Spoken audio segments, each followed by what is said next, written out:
Bonjour à toutes et à tous, bienvenue sur Caminari TV, l'émission 100% électro. Aujourd'hui, j'ai le plaisir d'être avec Monsieur Fiasco Electro Street. Nous, on se connaît quand même pas mal. On s'est livré quelques grandes batailles à l'époque du Vertifight sous nos couleurs un peu respectives qui sont l'Electro Street et l'Amnesia. Donc moi, je suis content de t'avoir aujourd'hui. J'ai plein de questions à te poser.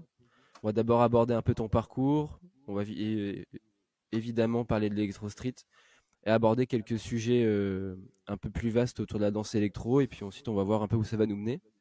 Donc pour commencer, je propose que tu te présentes. Yes. Bah déjà, merci pour l'invitation, Brice, frérot de l'électro depuis longue date. Donc moi, c'est Fiasco, le Fiasque. Bah, je fais partie du groupe Electro Street. Mon vrai prénom, c'est Adrien Sissoko. Et donc, bah, je suis affilié à Electro Street depuis mes débuts et encore aujourd'hui. Donc là, depuis 2006, ma première soirée électro. Et j'ai commencé, on va vraiment à danser en 2008. Et donc, voilà ma petite présentation, quoi. Ok, tu as déjà commencé à répondre à des petites questions. La première que j'ai envie de te poser, c'est comment tu rencontres la danse électro? Moi, la danse électro, je la rencontre par le biais bah, de mes amis qui sont autour de moi. Donc, en fait, on est à l'époque du lycée, on est tous dans des lycées différents. Surtout moi, pour ma part, je suis dans un lycée où c'est pas directement au lycée que j'entends parler de ça, c'est mes potes qui sont eux dans leur lycée qui viennent me parler de ça. Et nous, on a l'habitude de sortir, on a que 16 piges, mais on est déjà dans le monde un peu de la nuit, on essaye de sortir et tout. Et donc, à cette époque-là, la première soirée électro, comme je disais, c'était le électro-sexe au vinyle. C'était sur les grands boulevards. Et donc, on débarque là-bas. Et comme les ambiances dans lesquelles on allait avant, c'était pas du tout la même chose, là, on découvre donc la soirée, la night parisienne, la jeunesse, le mood électro, quoi, en fait, clairement. Donc ça veut dire que à ce moment-là, il y a même pas encore d'étiquettes comme les journalistes le feront plus tard. C'est vraiment, on arrive, je vois un melting pot de gens que j'ai l'habitude de voir moi. Je viens du 94 et donc des gens un peu pareils de chacun de leur département, des Parisiens. Il y a vraiment un melting pot de notre jeunesse dans cette soirée-là et déjà quelques têtes que après bah je mettrai des noms dessus et où je comprendrai qu'en fait bah, en fait il y a déjà quelque chose qui est en train de se tramer à ce moment-là où je mets mon premier pied dans cette soirée-là. Ok. Et du coup, c'est qui le premier danseur que tu as vu? Bah dans cette soirée-là, ceux qui m'ont marqué parce que j'avoue je connaissais pas comme tous les blasts de tout le monde. Il y avait un danseur qui s'appelait Michel-Ange, si je me trompe pas. En fait, maintenant, il est dans hip-hop. Il a un autre blast qui s'appelle Shadow Sephiroth. Et donc, il y avait sa binôme, on va dire, de l'époque, c'était Matou. Donc, elle était déjà là aussi. C'était en mode, il y avait cette meuf-là que je voyais danser aussi. Et il y avait aussi Yapi, il me semble. Et après, moi, j'étais aussi venu avec certains gars qui était la genèse d'Electro Street. Donc il y avait Lafrime, je crois, il y avait aussi bah, quelques têtes dans le 9-4, il y avait la RK et la Street. Donc en fait, il y avait un peu ces têtes-là, quoi, tu vois. Donc c'est un peu les têtes que j'ai en mémoire. Ok. Ah ouais, il y avait ouais, Orange, tout ça, Matou. Ah, je vois bien, c'est pas mal. Ok. Ouais. Et le premier battle auquel tu as participé? Le premier battle auquel j'ai participé, donc participer, on est d'accord, c'est j'ai dansé dans la ronde et tout. Ouais, Mec, j'avoue, je sais pas. C'était Vertifight. Vertifight. C'était Vertified, ça veut dire que c'était en 2008. C'était en 2008. C'est quoi le France? Qualif? Ouais, c'était des qualifs, hein, parce qu'il y a eu plusieurs qualifs avant de participer aux France, parce qu'à cette époque-là, le premier à être qualifié, après il y en avait un deuxième, après les places commençaient à être de moins en moins, Et donc sur cette année-là, franchement, j'ai dû faire au moins 4-5 battles et le championnat de France, c'était l'apothéose, c'était après, donc c'était seulement juste des qualifs.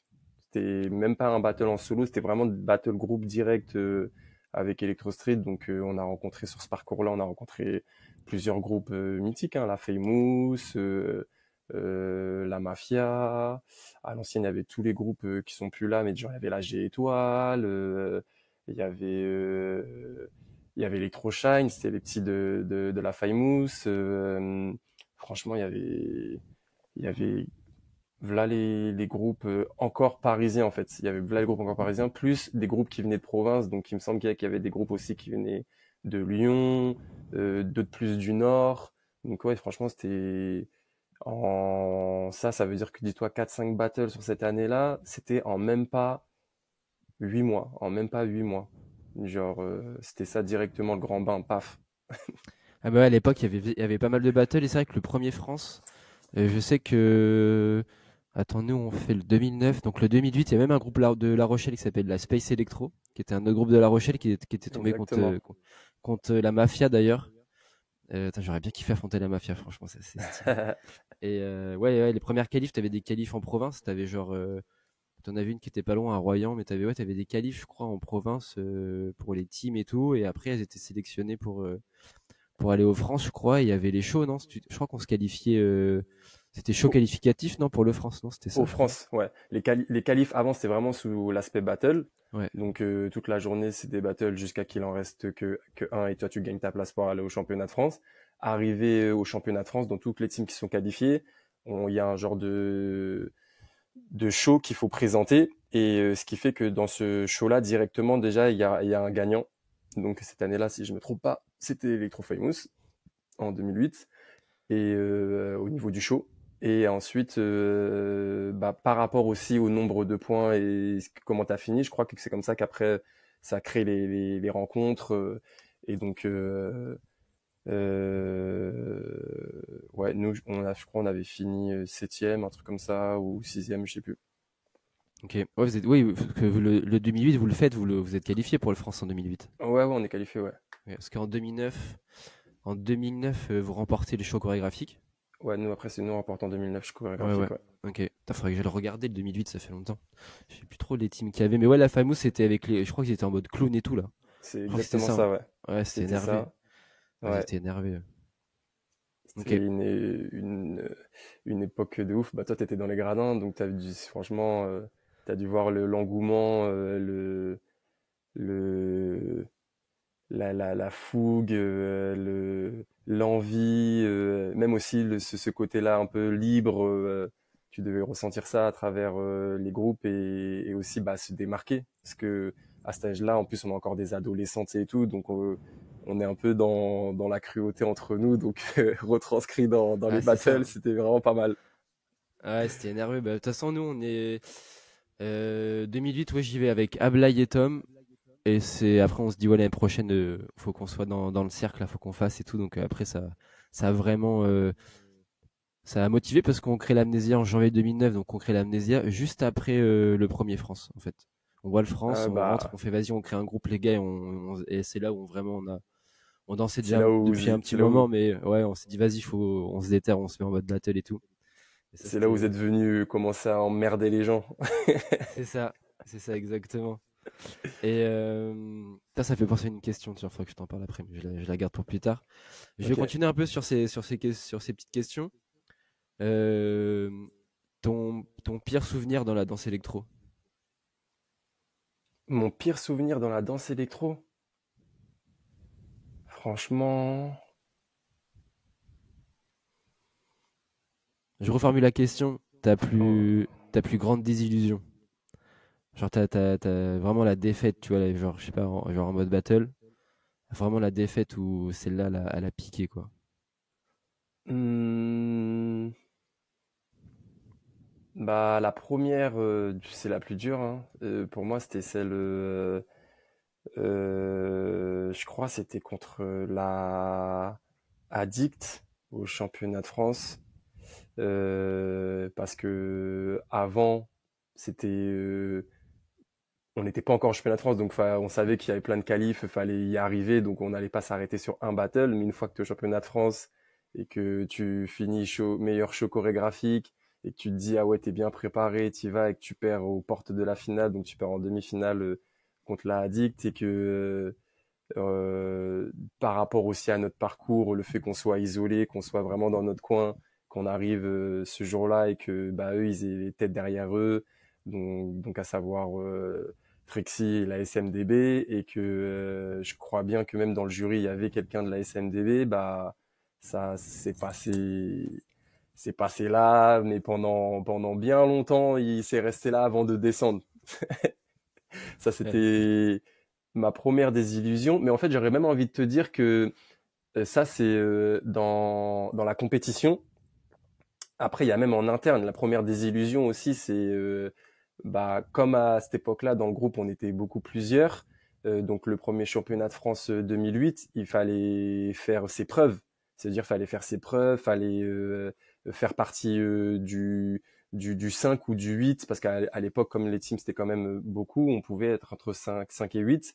Et donc là, moi, premier championnat de France, je le fais pas en fait.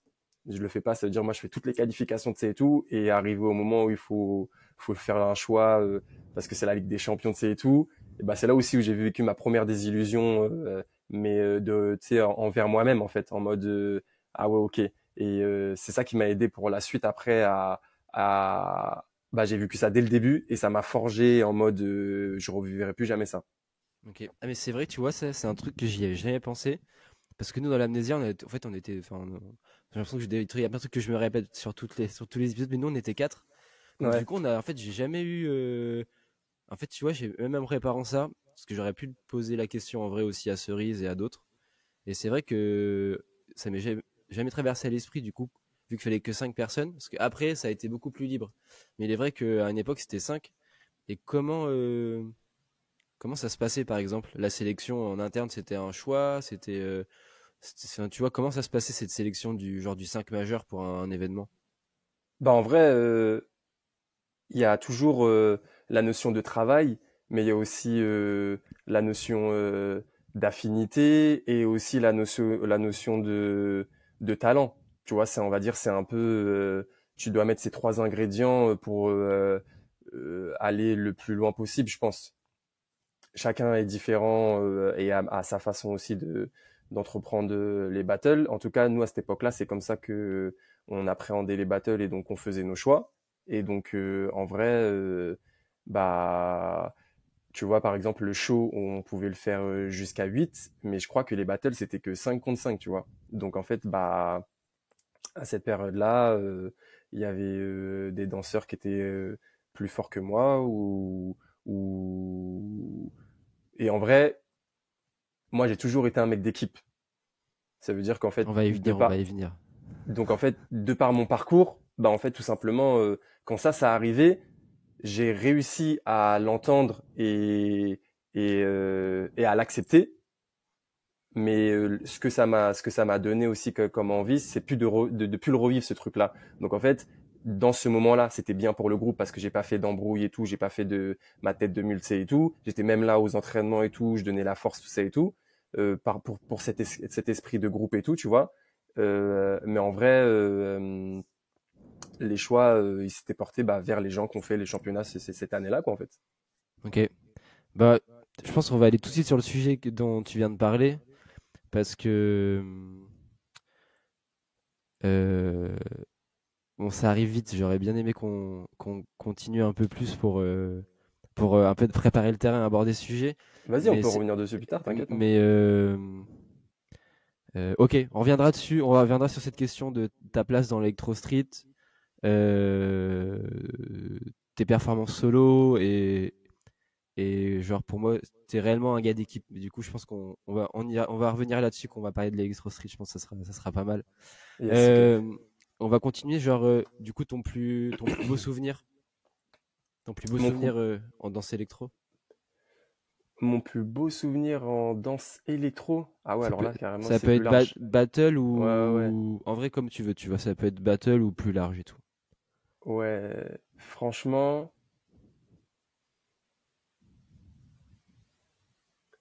je dirais, c'est l'année 2011. Sur toute cette année, ce qui s'est passé en électro pour moi, c'était euh, vraiment un bienfait, une sensation. L'année que j'ai vécue, tu sais, et tout, c'était parce qu'il y avait énormément d'électro dedans, mais en même temps, il y avait la professionnalisation qui était là depuis une année aussi. Ça concrétisait une année de professionnalisation dans la danse et en plus dans ces électro. Et en même temps, il y a eu le championnat du monde en 2011, les premiers championnats du monde que l'on gagne et d'autres projets aussi annexes à travers justement qu'est-ce qu'on peut faire pour l'électro, donc des collectifs et tout, et quelques autres battles simplement où j'ai vraiment kiffé cette année-là en fait, tu vois. C'est donc dedans, je pourrais te dire c'est parce il y a la scène, donc le côté professionnel avec le spectacle électro-kiff que j'ai eu la chance de faire avec Bakira, avec qui je suis depuis le début dans Electro Street, mais aussi grâce aux compagnons qu'il y avait sur ce moment-là, où ça s'est tellement super bien passé et que on s'entendait tellement bien qui fait que ça a créé des choses pour l'avenir même. Et donc forcément, ça a découlé sur Electro Street avec la premier championnat du monde où ça, la méthode de travail, la vision, où ça a mis un point vraiment, c'est bien figé quoi. Ça s'est bien figé, tu vois. Et donc en vrai, c'était ça un peu la plus belle. Après, il s'en est passé tellement aussi, même les années plus tard, mais on va dire, c'est pour ça que je réunis ça sur la même année 2011. Il y a eu tout ça en fait. C'est ça qui est chaud. Ok.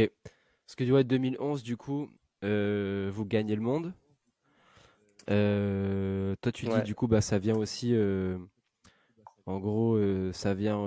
C'est l'année d'après ta première année de professionnalisation. Donc, du coup, t'as ce truc-là où tu viens aussi. Bah, la danse électro, peut-être qu'elle te permet de vivre, où tu gagnes aussi ton argent via cette passion.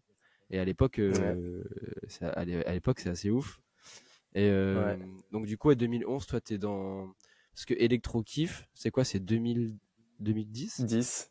Ouais, septembre Ok. 2010, création. Première scène, tu connais, il y a toujours une petite scène. Bah, ça dépend les compagnies dans laquelle t'es, mais on avait fait Ouais, ouais. Calypso, donc on avait présenté seulement un 20 minutes à Lyon, mais ça restait quand même une première scène parce que c'était le travail de ce qu'on faisait en résidence et ce qu'on allait montrer par la suite. Et après, fin d'année 2010, on fait une petite série à Colombes. Donc ça, c'était les premières d'Electro-Kiff. Et ça a enchaîné directement janvier 2011 sur Rennes. Et après, c'est parti jusqu'à... Il y a eu une deuxième équipe et ça a fait des tournées un peu partout. Je sais pas si tu as des questions sur ça après ou pas, mais c'est pour ça que je reste un peu vague. Ouais, ouais, t'inquiète, t'inquiète. Bah, de toute façon, après, tu peux développer. Dans tous les cas, moi, ça me permet soit de rebondir ou en vrai, n'hésite pas. Après, des fois, on Ok, peut dériver. En fait, tu vois, j'ai un plan d'interview, mais je le suis très rarement. En fait, je réagis. Je rebondis pas ok. mal sur ce que tu vas dire. Mais ouais, donc vraiment, l'année 2011, juste pour préciser un peu cette année-là, est-ce que tu peux mettre réellement des noms sur. Du coup, par exemple, t'as Electro Kiff, t'as les victoires au championnat du monde. T'as quoi d'autre plein Ouais, tarif? C'est 2011 aussi ou pas? ouais, ça arrive peu de temps après. De- euh, Ça quoi? Ça prend je sa me... source dans Electro Kiff ou pas, plein tarif? En fait, ça prend sa source où le fait qu'on soit hyper connecté à d'autres gens qui ne sont pas affiliés à notre groupe à ce moment-là pour Kira et moi, donc à travers Electrokiff. Donc dans Electrokiff, vu qu'il y avait Slate, on va dire les blasts pour que les gens y comprennent mieux, Crazy, Big G, donc qui sont affiliés Alliance, Cerise, Cerise et Jérém, je crois à cette époque-là, ils sont affiliés RK. Il y a Mhm. Trixie et il y a aussi Jérém et Nino.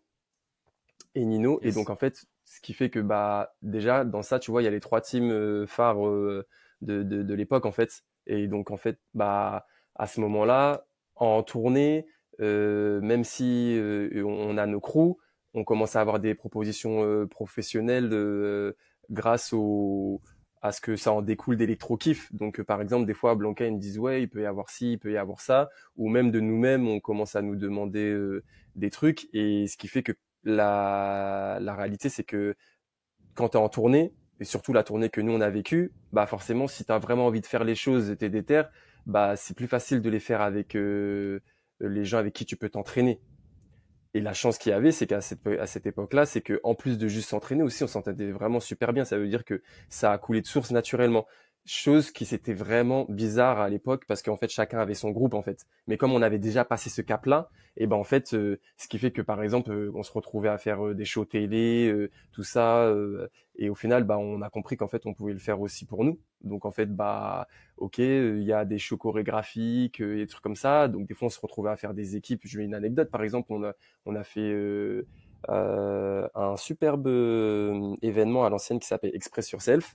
Et dans l'équipe Yes. qui a fait ça, bah dis-toi qu'il y avait par exemple Slate, Nino, moi, Kira, euh, je crois Khaled et Jérém.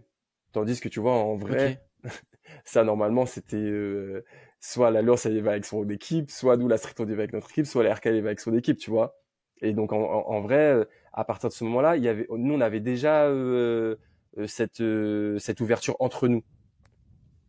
Et donc naturellement, à certains moments, il y a des gens, ils ont des projets, des idées et tout. Et ce qui fait que ça a été plus concret dans le sens où ça a été des projets pas seulement juste pour un show ou des trucs et tout. Bah, ça a amené à la création de plein tarifs, tu vois, par une Ok. première vidéo qui a appuyé le truc. Mais en fait, en amont, on avait déjà commencé à faire quelques shows. Et plein tarif, en vrai, c'était représenté dans des shows underground ou autres, bah, un show électro, quoi, en fait. Ok. Parce que ouais, c'est vrai que vous avez quand même fait pas mal de projets en fait de collaboration avec d'autres danseurs, parce que même plus récemment, il y a eu je sais pas si c'est vous qui êtes à l'initiative de ça, mais tu as eu le projet e-dimension là. Tu sais, il y a la vidéo, je sais pas si toi t'es dessus, où il y a les bras en or, tout ça là. Je sais qu'il y a Skips, Ouais, tout ouais. ça dessus. Il y a eu pas Bah, mal en fait, il y a pas mal de projets quand même. Vous avez fait quand même pas mal de collaborations avec d'autres danseurs. ouais, bah, le projet e-dimension, pareil, il découle de quelque chose, en fait. Tu vois, il y a une vidéo qui a été appuyée, mais en fait, en gros, Romain, il a une offre pour pouvoir représenter Juste sous debout. une forme d'une show au Juste Debout, Yes. parce que c'était les 15 ans du Juste Debout. Donc, Juste Debout, c'est à Bercy, donc c'est une vitrine, c'est vraiment pas mal et tout. En plus, quelques années auparavant, nous, on avait déjà été pour soutenir Taylor, qui avait été en finale pour la catégorie expérimentale. Et donc là, à ce moment-là, on a la chance, tu sais, nous, on a toujours eu des salles, du moins à partir d'un moment, mais quand même, on a toujours été structuré comme ça pour avoir des salles. Et donc, bah, l'équipe, elle se fait. Et donc, pareil, dedans, il y a Crazy, il y a Cirez, il y a Goku, il y a Nico, parce qu'il est installé sur Paris. Euh, et en fait, il y a nous cinq de la street. Donc Kira, Bats, Taylor, Romain et moi. Et donc bah, on taffe sur ça, on fait le shoot et tout. Et de là on découle pareil une idée. Ok, Romain il la développe et tout. Et en gros, bah, de là, c'est là où est partie cette fameuse vidéo e-dimension. Et c'est très bien que tu en parles. Il y a pas longtemps, il y avait des petits memories et ça m'a rappelé, c'est vrai aussi cette période-là. Donc ça, c'était en 2017. Ouais, En c'est ça. Ah, 2017. c'est quand même déjà. Je Ouais, pense que c'était plus récent finalement. Ça a quand même ouais, quelques ça années. fait déjà 6 ans. Ouais, ça passe vite. Mais c'est vrai que vous avez fait quand même pas mal de collaborations comme ça. Moi, je voulais revenir sur Plein Tarif. Parce que déjà, cette vidéo, franchement, elle avait tout cassé. Plein Tarif, moi, je me souviens, c'est un truc qui ça m'a choqué. Je l'ai regardé encore, c'était franchement. Enfin, franchement, tu la regardes aujourd'hui, elle est quand même ultra moderne, hein. Franchement, la vidéo, Ouais, c'était propre. Vraiment, je trouve que pour moi, c'est un peu une vraie référence en vraiment vidéo chorégraphique en électro. Plein Tarif, c'est quand même un gros taf. Tu vois, c'est pas. Mais vous êtes quand même en vidéo, vous êtes quand même bien avant-gardiste parce que Je vois tout ce que vous faites là récemment dans les projets avec la street. On en reviendra après, mais franchement, c'est archi moderne. Enfin, je mets tout ce que je dis, c'est toujours dans la sphère de la danse électro. Parce que bien Yes. sûr, dans le monde, dans le cinéma, il y a plein de trucs. Mais là, vraiment, le spectre, il est danse électro. Mais ce que vous proposez, tu vois, ça va au-delà de juste on est dans un endroit et on danse, tu vois. Genre, c'est presque des courts-métrages, quoi. C'est quand même hyper avant-gardiste dans la culture, ce que vous proposez, mais on y reviendra après. Et plein tarif, du coup, c'est une formation avec laquelle vous faites des shows dans les battle hip-hop aussi? C'est ça. En fait, plein tarif, de base, comme tu peux le voir sur la vidéo, on n'est que 5. Donc il y Hmm. a Jérém, Nino, Kira, Taylor et moi. Et derrière la caméra, Hugo Bembi, ancien Yes. électro-addict, un très très bon ami à Jérém, et, qui par Ok. la suite a vraiment travaillé dans la vidéo de et tout. Il a fait des gros clips, il a travaillé sur des trucs grave stylés. Ouais, il est Et grave donc, chaud, le mec. ouais, il est chaud. Et donc, Ouais. bah, en fait, bah, tout simplement, de là, on est toujours en tournée. Donc, en fait, on s'entoure de gens avec qui on aimerait bien travailler. Et là, justement, première connexion en dehors du cercle street, électro, kiff, tout ça et tout. Il y a Phil qui intègre plein tarif. Et il y avait Bats aussi. Et et Romain, non? J'ai le souvenir non, de voir Romain dans un show, non, mais je suis pas sûr. non, non, Romain, il était pas là à cette période-là. Euh, bon, en gros, il y avait quand même d'autres personnes, tu vois. Et ce qui fait que, bah, en fait, quand il y avait des shows à faire et qu'on était en tournée, et bah, il pouvait quand même être 5. Ok. Donc en fait, c'est ça qui était cool. Et oui, à cette époque-là, je crois, il y avait encore Ken. Je crois même que euh, ouais, faudra rechecker. Mais en gros, Ouais, ouais, je vais ce regarder qui ça. fait qu'en gros, au final, on n'était plus que 5. C'était vraiment une formation un peu plus large. Comme ça, quand on était en tournée, ça pouvait continuer à faire les shows. Et ça, c'était trop bien parce que ça permettait déjà de continuer à vivre ce délire-là. Et au-delà de ça, bah, ceux qui eux n'avaient pas l'opportunité comme nous ou qui étaient encore tout simplement en cours parce qu'ils étaient trop jeunes, bah, de faire aussi des shows, donc d'expérimenter la scène d'une autre manière avant d'en arriver dans les théâtres et tout, comme nous on a fait un peu avant, vu qu'il y avait plus autant de dimensions de show comme avant au championnat de France et tout quoi. Ouais, bah c'est clair. C'était une passerelle en vrai. Et puis il y avait aussi ce truc-là. Je sais pas si c'est Yuval un peu qui vous a connecté pour faire ça ou ça vient de son initiative ou pas du tout. En De. vrai, en vrai, ouais, c'était Yuval, il nous proposait pas mal. Et après, c'était une question de timing. Ouais, Parce que ouais. je me rappelle, à l'ancienne, on en avait déjà fait aussi avec la street. Et la RK aussi, ils en faisaient. Et en fait, à ce moment-là, je crois que bah, quand le truc il est sorti et que en fait ça avait une fraîcheur, je pense, je sais pas, en tout cas comment il a été accueilli, bah Yuval direct il a dit ouais moi je vais vous proposer des trucs et tout, si vous êtes chaud c'est et tout. Et comme je m'entendais bien avec Yuval et tout, bah direct à chaque fois il m'appelait, il me disait ouais il y a ci, il y a ça et c'est avec lui que qu'on faisait tout ça quoi. Ouais, Du parce moins que qui nous plaçait. ouais, parce que ça c'était quand même. Je trouve que c'était une superbe initiative tous ces shows-là dans les battle hip-hop. Ça a permis aussi de diffuser la culture, Grave. de montrer aussi bah, notre talent parce que surtout en plus parce que t'as la chorégraphie en battle. Mais là, quand tu peux faire en show, tu peux vraiment encore plus exploiter parce que t'as pas forcément le truc, tu sais, cette pression de l'instant que t'as quand t'es aux équipes. Ça, c'est différent de faire un show en électro et, enfin, Corée en mode show et Corée en mode battle, c'est assez différent. Donc, comment toi t'es en intensité là-dessus. Donc, il y avait le show, il était lourd. Mais de toute façon, je vais mettre les vidéos là.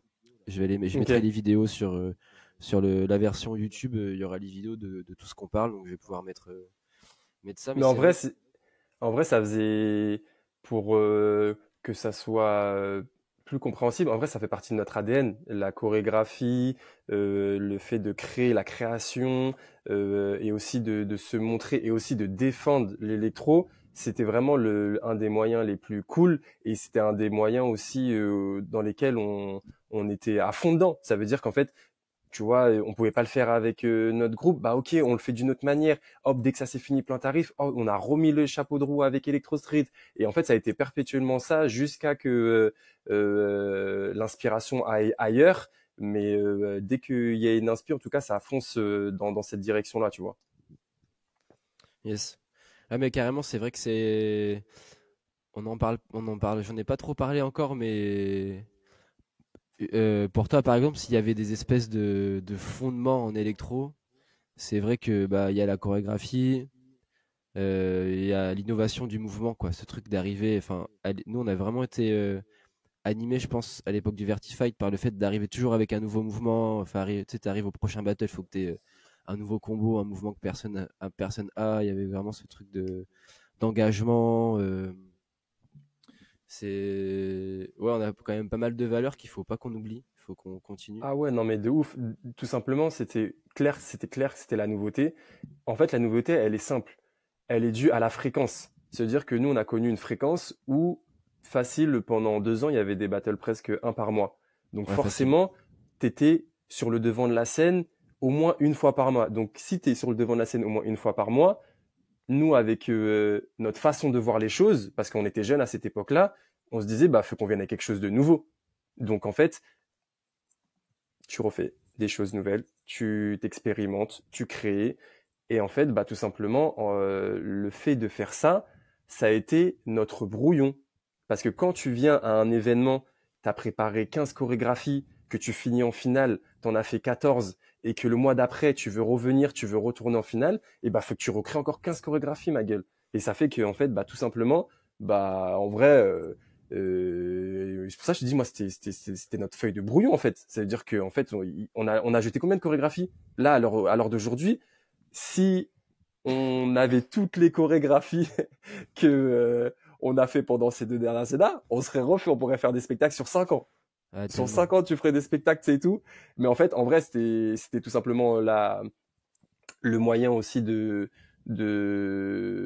travail aussi. Parce que l'électro, c'est une danse rapide, il y a une énergie, et en fait, à la salle, on fallait qu'on garde cette énergie-là. Ça veut dire qu'en fait, c'était un peu une manière de se stimuler et une manière aussi de pas s'endormir. Limite comme si on était un peu des hyperactifs en fait, tu vois. Ça veut dire que bah en fait bah avec cette façon de d'écrire le truc vite et de faire les trucs vite, et bah ça a permis de pouvoir vraiment aller là où est-ce qu'on a pu aller, tu vois, à créer. Nous, on était fort en shape, on était fort en formation, on était fort aussi dans la variété. Ça veut dire que tu passes d'un mouvement en haut, tu vas en bas, tu te tournes, tu vois. Utiliser tous ces trucs-là. Et donc, en fait, bah, en tout cas, cette période-là, c'était ça, tu vois. C'était ça. Et je te disais ça parce qu'on disait que à cette époque-là, ouais, il y avait tout ça. Mais en vrai, ouais, je fais exprès de dire ça parce que c'était quand même une parenthèse dans le temps. Parce que là, tu vois, à l'heure actuelle, bah, ceux qui ont entre, je sais pas, 12 et 12 et 20 ans, ils peuvent plus vivre ça comme ça. Ils peuvent pas être à la salle 4 fois par semaine, se la donner, tu sais, et tout, parce qu'il n'y a pas autant d'objectifs. Ouais, bah c'est sûr que ça. Alors, je sais pas si. Ouais, peut-être que ça manque. C'est vrai qu'on a connu une période. Et c'est là où encore, bah, gros big up au staff du Verti parce que quand après toi tu fais des événements où t'en fais genre un par an, tu dis que eux ils en faisaient genre un tous les mois minimum. Et après, je pense qu'il y avait aussi au début du répondant, c'est-à-dire que tu vois, t'avais tout le monde qui répondait présent, et qui s'entraînait, et que je pense quand t'arrives et que tu as toutes les équipes qui sont prêtes parce qu'il y avait, je pense, je sais pas si c'est déjà arrivé qu'une équipe arrive avec zéro Corée. Tu vois, genre en électro, tout le monde était arrivé quand même prêt. De toute façon, t'avais pas le choix parce que vu qu'il y avait plein d'équipes qui étaient préparées, si toi t'arrivais pas préparé avec rien, tu te faisais laver direct. Donc je pense que ça, même eux, ça les a motivés, je pense, à voir qu'il y avait un vrai travail, un vrai investissement des danseurs, quoi. Mais c'est vrai qu'aujourd'hui, il y a pas autant de battles. Après, tu vois, je vois en ce moment, il y a beaucoup de battles qui s'enchaînent. Euh, Peut-être ce qui peut être cool. À un moment, on a eu un espèce de groupe avec les organisateurs de battle. Peut-être ce qui pourrait être cool, c'est d'essayer d'avoir de faire comme un espèce de planning à l'année et de faire en sorte qu'il y a des battles régulièrement. Et en fait, au lieu qu'il y ait une grosse période sur 3 mois où ça s'enchaîne presque tous les week-ends, d'arriver, tu vois, à voir constamment des événements de façon régulière pour que peut-être justement, bah, ça peut peut-être redynamiser aussi et redonner des objectifs plus réguliers pour les danseurs, tu vois. Mais c'est vrai que après il y a moins de crew et aujourd'hui Ouais, c'est différent, tu vois. Le paysage de l'électro il est différent, mais comme disait Steady dans l'épisode 3, c'était intéressant. Et Miel, je trouve qu'il fait ça un peu avec son événement. Là, j'avais pas tout compris sur son édition koh mais j'ai commencé à voir des vidéos et c'est stylé, c'est d'avoir une variété de concepts. Du coup, ça fait ouais, aussi ouais. travailler les danseurs différemment. Et c'est vrai que ça peut être intéressant justement d'essayer de varier et peut-être qu'on bosse tous ensemble là, les orgas, pour justement essayer de voir ce qu'on pourrait trouver comme idée, voir comment on pourrait s'organiser pour justement avoir varier dans les concepts d'événements et voir comment de façon régulière on pourrait amener je pense que ça pourrait amener des belles choses si tu avais des événements de façon vraiment régulière, tu vois, de s'accorder un peu sur un planning. Peut-être que ça pourrait refaire un peu comme l'époque du Verti, sans dire que c'était mieux avant, mais des Ah non, de événements toute façon, plus réguliers, tu vois. C'est toute façon, différent. il y a pas de mieux ou de pas mieux. Le but, c'est Ouais. d'essayer de faire sur le moment, oui, ce qu'on peut faire de mieux. C'est d'avoir la meilleure version de soi-même sur le moment. Mais ouais, ça serait l'idéal Mm. culturellement, parce que pour notre Culturellement. culture, si les organisateurs ils arrivent à garder leur créativité pour leurs événements, mais à coïncider les calendriers pour que ça crée un planning sur l'année. Euh, si c'est envisageable et faisable, bah let's go les gars, Mm. franchement, ça serait le feu. Ouais, ça serait le feu, mais je pense, je passe un petit message là, puis qu'on parle de ça, et je me mets dans l'eau. Je pense qu'il faut qu'on arrive tous à à replacer le curseur culture beaucoup plus haut, et que par exemple aussi de se dire bah on fait des événements aussi pour d'un côté un peu pour nous mais pour la culture, et de justement peut-être penser d'avoir un vrai travail entre tous pour vraiment se coordonner et essayer d'établir peut-être je parle de calendrier mais ça peut être sur d'autres aspects, mais quelque chose qui soit vraiment bénéfique et qui va dans le sens de la culture. Je pense qu'il y a quelque chose à faire. Il faudrait qu'on se soutienne tous, qu'on reprenne un travail culturellement intéressant, tu vois, et qu'on aille tous un peu dans la même direction. Je pense que ça pourrait être chouette. Je vais enchaîner sur une dernière question. Je change totalement de sujet. Je l'ai pas encore Vas-y. faite. Est-ce que ça serait quoi ton 5 majeur de légende en danse électro? Mon 5 majeur de légende. Ouais, là, direct comme ça, T'as vu, là. ouais, t'as vu celle-là, je t'ai même pas amené. Elle est franche, elle est tranchée. Ah, oh, j'adore, putain, t'es vraiment bon. Waouh. Toute époque confondue, hein. Ouais, ouais, tout est. Mais en fait, c'est surtout, moi, c'est comme j'ai la notion de groupe de ouf, c'est surtout les postes à quel poste, c'est ça le plus important pour moi, ma gueule. C'est-à-dire Ok. que je suis pas dans la Dream Team, c'est sûr déjà. C'est pas ça mon truc. Euh, il faut de la créativité, un bon groupe. Euh, il faut aussi des personnes différentes pour que ça soit franchement. Franchement, je suis content parce que Là, t'es trop la c'est bonne dur un peu personne là à qui fallait que je pose cette question en fait. Hein? T'es trop T'as dit quoi? la bonne personne. T'es trop la bonne personne à qui fallait que je pose cette question. Attends, franchement, faut que tu me laisses un petit peu de temps pour répondre à cette question-là, là. T'inquiète, t'inquiète. Pour l'ensemble de ce qu'on a pu en faire ensemble et, et en fait, ça a toujours été top. Bah, déjà, il y a Kira en premier. Yes. On est bien d'accord, je suis dedans, c'est ça? Hein? On est bien d'accord, je suis dedans. Tu fais comme tu veux. Ah, ok, bah si je suis pas dedans, Tu fais comme tu euh, veux, tu fais comme tu veux. ok, bah je me mettrai pas dedans alors. Donc il y a Kira, et je vais y aller par année en fait, tu vas capter. Et je mettrai William de la E-Boy, donc 2010, le William de la E-Boy 2010 parce que c'est parfait, il rapporte un peu le style SMDB, tu sais et tout, mais il a connu bien les 1000% underground et tout, Ouais. et sur cette période-là, je pense que ouais c'est le feu. Ah, Euh, le passage qui vous sort là.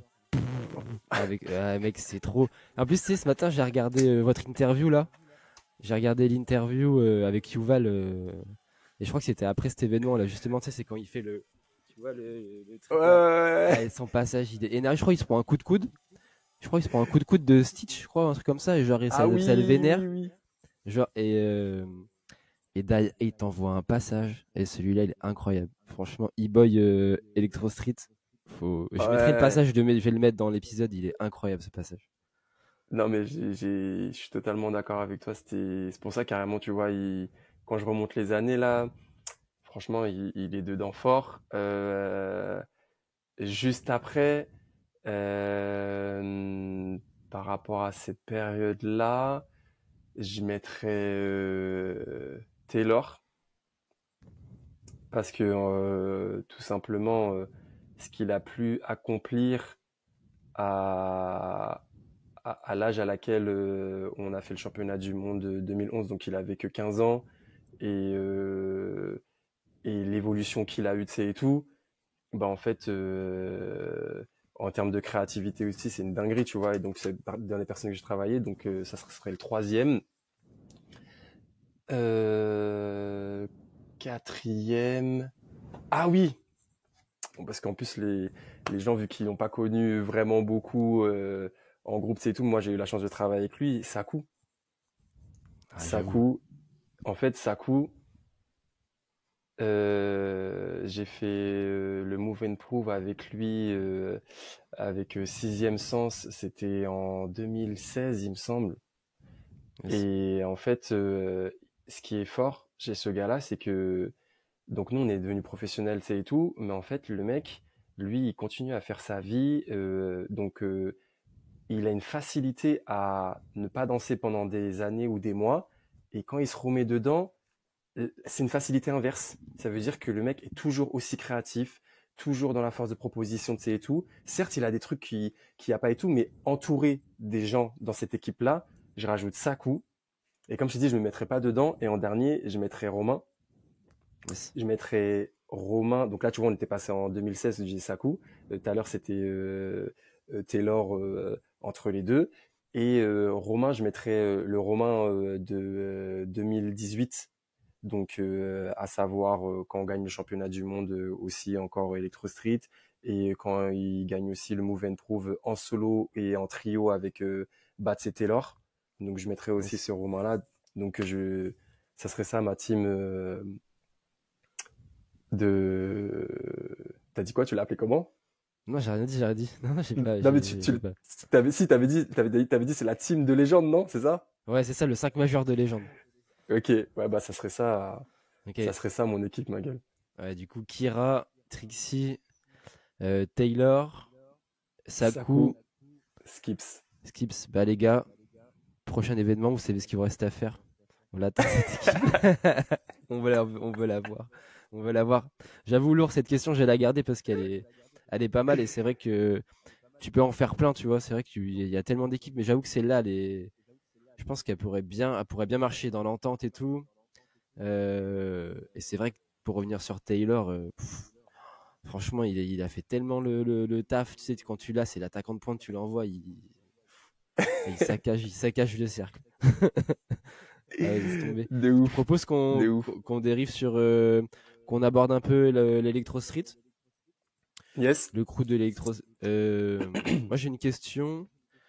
Euh, comment vous fonctionnez? Comment il fonctionne le groupe en interne? Est-ce que chacun a des rôles? Est-ce que chacun a un rôle particulier? Comment ça fonctionne entre vous? Euh, Parce que vous avez fait de la En création, vous vrai, faites quand même pas mal de vidéos, vous faites quand même pas mal de projets. Du coup, comment ça se passe? bah en fait, actuellement, en tout cas, tu sais que si tu parles de tout ça, c'est ce qu'on fait depuis ces dernières années. En Ouais, vrai, ces dernières années, il y a beaucoup de choses qui sont venues de l'extérieur qui font que on est amené à travailler et à se baser sur comment on est en fait.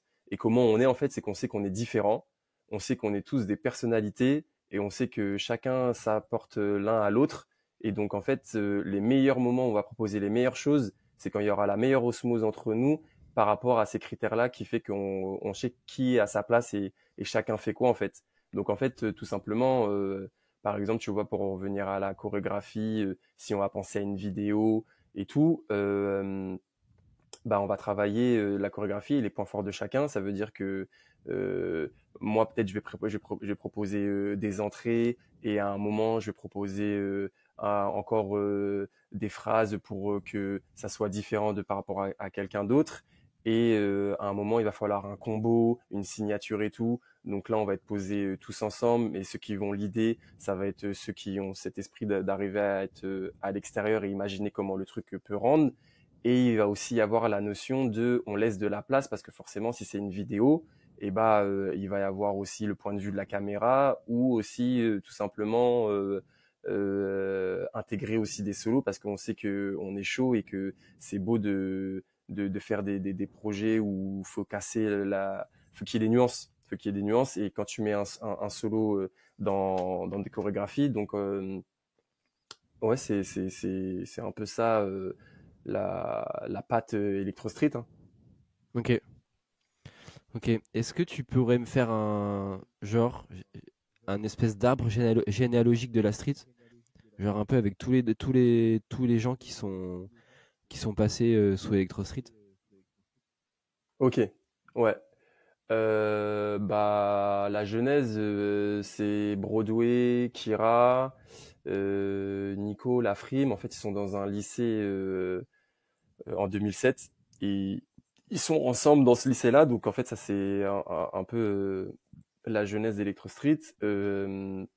Donc, Saint-Maur, Champigny pour Kira, Nico, la Cambrie. Donc, ce qui fait que on va graviter sur ces villes-là en fait au début. Donc, à la Cambrie, ceux qui vont commencer à rejoindre le truc dans le courant de l'année, ça va être Urkel, Stitch. Moi, un peu plus tard, il va aussi avoir le passage de Cerise, donc Champigny avec Kira, tu vois. Euh, donc là, il va y avoir premier arrivage en dehors de cette zone-là. Il va y avoir aussi Mystique. Donc là, c'était la petite protégée qu'on peut voir sur les vidéos à l'ancienne. Euh, donc il y a eu ça comme passage. Ensuite, il y a eu l'ère où bah, c'était 2009, si je me trompe pas. 2009, où on fait le premier casting Electro Street. Et à l'issue de ça, ceux qui intègrent, c'est Goku, Jessie, Ken, Bats. Euh, donc ça a été très rapide pour Goku et Jessie. Peu de temps après, ils sont partis. On a gardé Ken et Bats sont restés. Et un an plus tard, bah, il faut savoir que Bats, lui, il traînait Taylor, c'était son voisin, donc ils ont grandi ensemble bien avant l'électro. Donc il venait déjà et tout à la salle et tout. Donc Taylor, lui, il intègre aussi après euh, Electro Street. Et il y avait aussi Romain qui était déjà là, pardon, avant même bah, ce dernier arrivage-là. Donc lui, il a connu le championnat de France 2009. Et donc là, on repasse donc à 2011, premier championnat du monde, donc avec Kira, Ken, euh, Taylor, Bats et moi. Pareil l'année d'après. Pareil l'année d'après, on est en finale en 2012. Et c'est peu de temps après, donc je pense vers 2013, où qu'il y a eu encore un nouveau départ. Donc Ken, il est parti. Romain, il était toujours là, en fait, à cette période-là. Il a recommencé à faire des trucs avec nous, mais à cette période-là, donc eux, ils commencent à être aussi sur scène avec Blanca pour Skips et Bats. Yes. Et Taylor, il va commencer à faire ses premiers contrats en pub. Et donc là, on passe à 2014. C'est là où on fait les premières esquisses de ce que ça va être Electro Street, son envie d'être sur scène. Donc on a eu avec la Villette un partenariat pour faire un spectacle, mais en courte durée. Donc on a fait un 20-25 minutes. Et là, cette période-là, bah, Lou, il était plus là. Et donc là, on était à 4 avec Taylor, Batskibs et moi. Et ça a duré 2 ans. Bah, justement, il y a aussi le championnat du monde en 2014 où en demi-finale, on est contre la RK. On est 4 contre 8. Et, et donc, à ce moment-là, on peut voir justement Alou, il est derrière nous, tu sais, et tout. Et je crois que ça l'a redonné envie. Il est revenu juste après. Et après, bah, depuis 2014, ouais, depuis ce passage-là, euh, jusqu'à il y a peu, on est resté tous les 5. Donc là, on Yes. est quand on est en 2023. Donc ça fait presque 9 ans où ça n'avait pas changé. Et dans ça, bah, en 2019, 10 ans plus tard, après le premier casting 2009, deuxième casting où là, on reçoit une quarantaine de candidatures, on fait un espèce de workshop sur 2 jours et tout, et pour préparer la future génération d'Electro Street. Donc dans un premier temps, pendant leur formation, ils se sont appelés les S20, parce que Yes. la saison 2020, on va dire, tu vois, ce qui venait après 2020. Et ce nom-là, bien sûr, a été retiré maintenant, vu que leur formation est finie. Et maintenant, on est dans une compagnie où ils sont avec nous. Et donc, excuse-moi, des 30 personnes qui sont venues, on en avait gardé que 10. Et, Ok. euh, et donc, du tri naturel, ceux qui ont vraiment voulu rester ou ceux qui ont dû partir ou ce qui fait que maintenant là dans la compagnie on est 11 ou 12 11 ou Ok. 12 et donc voilà, c'est un peu ça le l'arbre généalogique de Electro Street en 2023. Ok. Du coup, là, aujourd'hui, il y a qui? Il y a Mathéo, Clémence, Émilie. Ouais, on va citer les Ok. noms de ceux qui sont rentrés en 2019. Donc Ouais. il y a euh, Mokujin, Théo, Mathéo, Axiel, Émilie, Laura, Eliane, Tiane. Ok.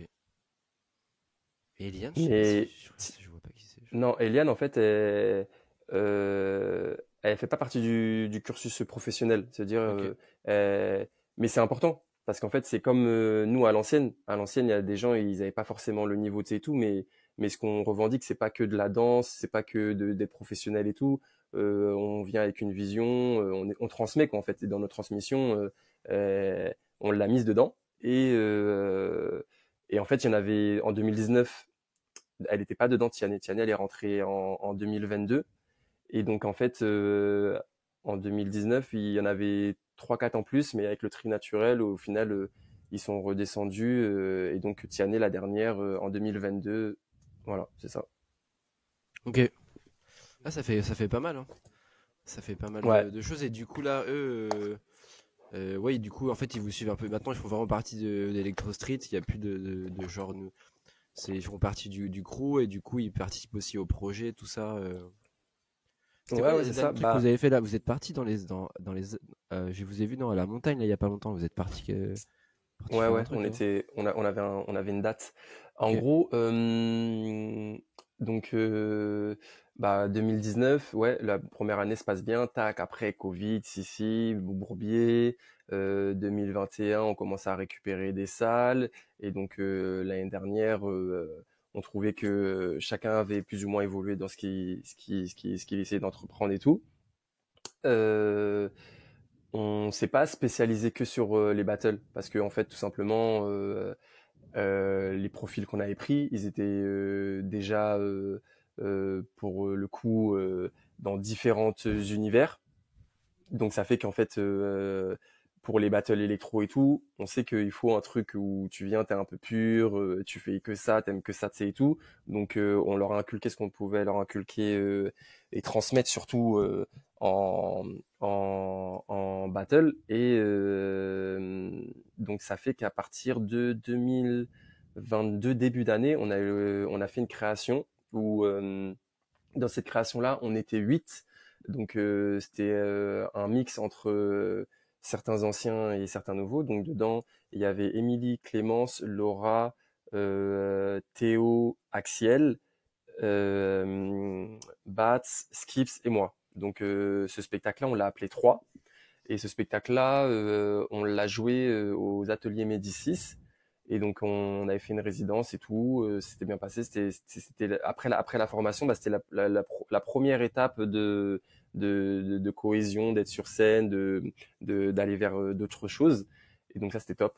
Et franchement, on a eu l'occasion de le rejouer un peu aussi quand on avait fait carte blanche, un peu dans cette même programmation. On avait joué ça. Et donc de ce format-là, il y a eu aussi des plateaux télé. Donc on avait fait aussi un plateau télé bah, en fin 2022. Il y avait l'émission d'Alain Chabat pendant la Coupe du Monde. Yes. Il avait fait 10 prime time et donc il avait choisi 10 intervenants au niveau des shows, de la danse et tout. Et bah, de ce biais-là, on nous a contactés justement pour aller faire ce truc-là aux Alpes. Donc on a fait c'était un séminaire et en gros on a fait un show là-bas et avec la même équipe, tu vois. Donc c'était cool. Ok, trop bien. C'est quoi du coup Ouais. c'est quoi un peu les projets de la street en ce moment là? Vous avez des projets, vous avez des choses? Ouais, là on est sur un super projet depuis mars jusqu'à juin où on est dans la transmission avec des jeunes, mais d'âges divers et d'horizons divers, et pas que des jeunes aussi. Donc, ce qui est cool, c'est que par exemple, tu vois, il va y avoir des conservateurs de musique, donc pas des danseurs. Il va y avoir des gens qui font du théâtre, pas des danseurs non plus. Et il va y avoir aussi des écoles de danse, style un peu plus urbain, hip-hop et tout, ou plus contempo,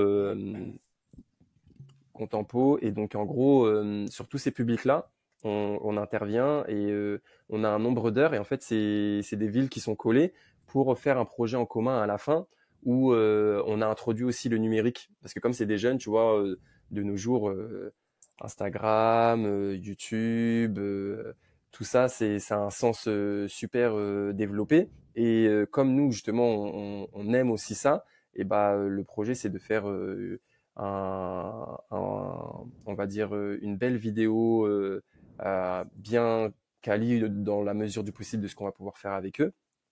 Ouais, donc le but de ce projet, c'est par rapport à la vidéo, de faire une belle vidéo tout simplement avec tout ce qu'on aura fait avec ces jeunes-là qui sont pas forcément des danseurs et des danseurs pour avoir un lien, pour que eux ça, ils aient un lien et que on ait une trace aussi. Donc là, on est en train de finaliser ce projet-là qui arrivera en juin et donc on est avec eux depuis mars et donc ouais franchement c'est un super projet parce qu'en fait justement c'est là où la culture elle intervient encore au niveau culturel dans le sens où les devoirs qu'on a par rapport à notre culture nous les anciens c'est qu'on défend le patrimoine français parce que c'est une danse que nous on a créée et donc ça a du sens de ouf d'aller directement chez les jeunes français et de leur montrer ça qui eux n'ont pas connu et forcément, il y a des adultes autour d'eux, donc eux, ça leur rappelle aussi. Et en fait, le message, il se propage. Et donc, en fait, par cette intervention-là, eh ben, on touche un public qui va, par les années futures, se rappeler de ça. Et peut-être aussi trouver des jeunes qui connaissaient pas et qui vont kiffer de ouf. Et au-delà de ça, tout simplement, ouvrir l'art, la culture, parce que tout, en France, on a la chance d'avoir un système qui fait que avec les écoles, il y a des ponts avec l'art et la culture, et bah ça permet d'aller dans ce système-là et de faire connaître encore plus et que ça devienne quelque chose de vraiment ancré chez les Français, que ça leur appartient et que ça existe quoi. Ah, je suis d'accord, bah, c'est vrai que je pense que ça a toujours un peu existé, mais c'est vrai que l'avènement des compagnies en électro, comme Mazel Freten, le travail que Electro Street aussi que vous faites, avec ma compagnie, et bah, il y a Cerise aussi qui est en train de monter son projet. Je vais mettre aussi Jérém et Alberge, même si c'est quelqu'un qui se dirige plus dans le contemporain, mais il a quand même une base en électro, donc c'est une autre approche. C'est pas forcément, il défend pas forcément la danse électro avec sa compagnie, mais enfin là je parle pour lui, mais ça fait partie de toutes ces personnes-là qui ont des compagnies et qui sont amenées en fait à faire un travail social finalement auprès des jeunes en allant faire tous ces projets de transmission. C'est vrai que c'est important bah nous ça va nous permettre aussi pour l'électro de toucher cette jeunesse parce que si on veut que ça perdure, on a besoin d'une nouvelle génération. Du coup, c'est intéressant tous ces projets-là et finalement, c'est vrai qu'on pense pas forcément à faire tout le temps des vidéos. Souvent, on fait des projets et ça a souvent plutôt des restitutions. Tu vois, genre en première partie d'un spectacle ou genre dans un lycée, la pièce que tu as faite avec les plus jeunes, tu la montres. Mais je trouve que l'objet vidéo, il est hyper intéressant par rapport à aujourd'hui avec les réseaux, tu vois, même pour eux, en mode, je sais pas, qu'est-ce que vous avez en tête? Est-ce que la vidéo, ça va être genre vraiment, ils montrent un peu leurs travaux, en mode c'est un peu une espèce de captation de ce qu'ils vont faire, ou vous êtes un peu dans un délire un peu genre type court-métrage comme vous pouvez faire avec la street? Bah, c'est ça en fait, là où ça a du sens pour nous, c'est que le projet forcément nous a approchés par rapport à ce qu'on fait. Et dans ce qu'on fait, bah forcément il y a aussi la vidéo depuis des années et on affectionne ça. Et donc si on leur montre ce que c'est Electro Street, il y a cette part-là en fait. Donc par le différent public avec qui on intervient, et forcément il y en aura peut-être qui ne seront pas intéressés par la danse, mais peut-être qui seront intéressés par la vidéo. Et avec ce qu'on a pu faire dans différents films ou même dans nos productions en interne, tu vois, quand tu loues du matos, il faut savoir quand même réaliser, il faut savoir quand même tenir la caméra. Il y a des petites notions qu'on peut leur intégrer en fait. Donc en fait, c'est un peu comme un double projet en fait, tu vois. Et donc c'est ça qui était cool. Et Ok. oui, la finalité de cette vidéo-là, elle est plus proposer quelque chose euh, de qualitatif dans ce qui sera possible. Ça veut dire que par rapport aux moyens qu'on va avoir, par rapport aux gens qui seront présents, par rapport à comment s'est déroulé les semaines précédentes. Mais le but, oui, c'est de faire une belle petite histoire dans cette vidéo-là et qu'ils aient un truc stylé, quoi. Ok. Et comment ça se passe est-ce que avec les jeunes là, par exemple, est-ce que eux ils travaillent comment dire sur le scénario? Est-ce que juste vous leur transmettez des matières? Est-ce que eux ils interviennent un peu dans ce process de En création? fait, dans la manière dont on échange avec eux, il y a une partie, oui, qui est très, donc on communique. Il n'y a pas que le corps, et ce qui fait qu'en fait, sans s'en rendre compte, ils nous donnent des infos. Donc en fait, nous, ces infos-là, on les garde, et en fait, c'est ce qui va nous aider à faire retranscrire aussi un peu aussi comment ils sont et pouvoir aller dans le truc le plus cool et voir qui peut faire quoi au moment où le scénario sera fini d'être monté, parce qu'on est en train de finaliser le scénario. Et donc, c'est ça oui, ils sont dans l'échange, mais on leur a pas mis sur la table en mode, parce qu'ils sont quand même jeunes, tu vois. Ouais, Il y en ouais. a, ils sont un peu plus âgés, mais la majorité sont jeunes, donc ils n'ont pas forcément conscience de tout ça. Donc, c'est ça, c'est juste sous forme d'échange. Et après, quand ils vont arriver sur le jour du tournage, qu'ils verront qu'ils sont dans des conditions bah, tout simplement parce qu'ils nous ont donné des infos qui leur correspondront, bah, ça sera plus facile pour eux. Donc c'est plus pour adapter, ça sera plus facile pour nous et eux. Ok. Et ça, c'est des projets que vous avez envie de développer. Vous avez un peu envie de développer vraiment cet aspect transmission. C'est quoi un peu là c'est quoi un peu les directions artistiques, les envies d'Electro Street là?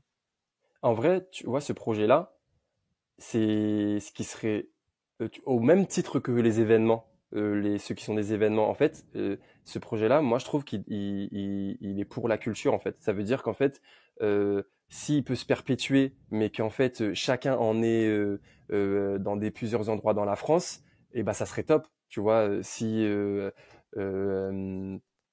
à un moment, parce qu'aussi c'est des moments aussi. Tu vois, par exemple, là, on est dessus sur 3 mois. Si à un moment dans le calendrier de chacun, par la suite, on nous propose de plus en plus ça, et que nous, par exemple, on n'est pas disponible, et que ceux à qui on propose, parce que c'est légitime, vu qu'ils font partie de la même culture, ils peuvent le faire, bah, ça serait trop stylé, parce qu'en fait, en faisant grandir, à mon avis, ce truc-là, peut-être qu'il y a moyen que si on œuvre tous dans ce délire de faire connaître et qu'en plus de toute façon c'est un taf, ça veut dire que nous on s'y retrouve aussi dans le sens où on perd pas d'argent en fait. Ça veut dire que c'est vraiment stylé, tu vois, quand on y va, c'est pas forcément des fois des publics où c'est que des danseurs, tu sais, et tout. Mais ça nous rappelle aussi quand nous on a commencé, s'il y avait eu, après c'est différent parce que nous c'était autodidacte, on n'avait pas de gens au-dessus de nous qui nous disaient, mais on se remet aussi un peu dans cette position-là pour aller plus loin et se dire que en faisant ces actions-là, bah forcément nous ce qu'on veut faire vivre derrière et continuer, ça aura beaucoup plus d'impact. La jeunesse c'est le fruit de ce qui va de l'avenir en fait. Mhm. Non, mais c'est vrai que le système que nous on a en France, moi je sais pas trop comment ça fonctionne à l'étranger, mais c'est vrai que moi je fais dans les créations où je suis interprète, je fais énormément d'ateliers. T'as presque toujours des ateliers dès qu'il y a une date, t'as 2 jours, 2, 3 ateliers. L'année prochaine, j'ai des gros parcours d'ateliers, et du coup, je pense que, tu vois, moi, c'est vrai que j'avais pas pensé à faire des rendus vidéo. C'est vrai que c'est des projets de médiation qui sont intéressants, où du coup, t'as vraiment ce rendu visuel à l'ère d'aujourd'hui, parce que on fait, bah vas-y, est-ce que tu peux montrer ce que tu fais? Quand t'as un super produit vidéo, c'est hyper valorisant en fait, même pour tout le monde. Au-delà, plus que juste tu filmes dans la salle ce qu'ils sont en train de faire, mais le projet il est pensé avec un rendu vidéo. Je trouve que c'est hyper intéressant. Et ouais, comme tu dis, t'as soulevé, t'as dit un truc important, c'est bah, si des fois il y en a qui sont pas dispo, en vrai, faut pas qu'on hésite aussi à transférer les plans à d'autres groupes au lieu de des fois garder tout pour Ouais, soi. Je pense qu'il bah faut qu'on avoir un truc un peu plus collectif, enfin, tu vois, genre tout pour la culture, quoi. bah qu'est-ce que c'est pour soi? Si pour soi c'est l'électro, la culture, bah on est tous dans le même bateau. Mais si c'est pas ça pour tout le monde, oui, ça devient différent. Moi, en tout cas, c'est à quoi j'aspire. Moi, je pense on a la chance d'être dans un pays où l'art et la culture s'est développé. Je pense que personne, euh, comment dire, ne peut être de son côté et ne pas vivre et tout. Ça veut dire que tout le monde peut trouver des plans, faire des plans de et tout. Personne va piquer le pain de l'autre, je veux dire. Il y a assez de trucs pour tout le monde. Et c'est encore plus viable dans un écosystème où on avance dans le même sens. Ça veut dire que euh, si ces genres de projets, bah, ça vient sur un moment où on est entouré avec d'autres gens, c'est clair que je vais le mettre sur la table et on va faire en sorte que le truc il perdure. Et si on va dans le sens pour que ça perdure, bah forcément, ce sera avec les acteurs avec qui on est et sur qui on défend le truc. Ouais, carrément. Non, mais c'est vrai que c'est important de se développer un peu, de se développer soi-même, de se développer un peu ses crews et tout. Mais je pense qu'on est tellement, au final, on reste quand même peu nombreux en électro, même si il y a un gros travail de tout le monde avec sur la nouvelle génération. Tu vois, dans les événements, tu as plein de nouvelles têtes, aussi un public qui vient, un public extérieur, pas forcément danseur électro qui vient aussi aux événements, donc ça commence à progresser. Mais je pense qu'il faut pas aussi hésiter à. Il faut qu'on se fédère plus. Je pense qu'il faut qu'on se fédère plus et que, genre, pas développer son espèce d'empire chacun de notre côté. Je pense que c'est important. Je dis pas qu'il faut pas le faire. Mais il faut aussi qu'on pense plus global et qu'on arrive à avancer avec aussi cette, comme tu dis, cette idée un peu du tous ensemble, quoi. Je pense que Ouais. c'est hyper important. Euh, et du coup, ouais, du coup, vous avez d'autres projets, vous avez des vidéos, vous, ou pas en cours, genre vraiment en mode street, vous avez des projets comme ça, Ouais, bah vidéo en franchement, attente? on en a des tonnes en vrai. On en a des tonnes. C'est juste que il y a une limite à ce qu'on veut sortir et donc en fait maintenant quand on travaille sur un truc, c'est soit on sait qu'on peut dégager du temps parce que ça va aboutir à quelque chose qu'on va vraiment sortir, on peut plus se permettre de juste faire des trucs après au final on les sort pas parce que c'est du temps perdu. Donc les vidéos elles sont dans le coffre. Il y a plein d'idées. Il y a même déjà des travaux sur ces vidéos-là. Et bah, de toute façon, il n'y a pas que ça. Il n'y a pas que les vidéos. Il y a aussi, bah, comme il y a la compagnie, il y a aussi l'aspect compagnie, futur spectacle et tout. Et donc, ouais, il y a vraiment plein de choses encore à faire et qui sont en train de se faire et où ça travaille aussi dessus pour les faire. Ok. Là, c'est quoi un peu vos envies de développement avec l'Electro Street, c'est-à-dire entre si on fait un large panel un peu en mode genre battle, création, tout ça et tout. Est-ce que vous, les battles, c'est toujours un truc qui vous tient à cœur? Est-ce que c'est toujours un peu quand même dans les objectifs de la street d'être présent sur la scène battle? Je vois quand même hein, les nouveaux, ils sont quand même dans les événements. Mathéo, il est partout tout le temps. Émilie Clémence, elles ont encore fait un super frequency cette année. Est-ce que du coup, c'est plutôt la jeunesse Electro Street qui part combattre, qui part au combat? Je peux... Euh, Ben en vrai, en tout cas moi pour moi, vu que j'ai pas mal fait de battle ces dernières années, là cette année je n'en fais pas. Et en tout cas parce que j'estime que j'ai j'ai peut-être un autre rôle à jouer dans les battles, donc j'attendrai de voir si ça vient ou pas. Et Tu veux dire qu'on mais par t'appelle contre c'est pour pas être la fin. jury, par exemple? Ouais.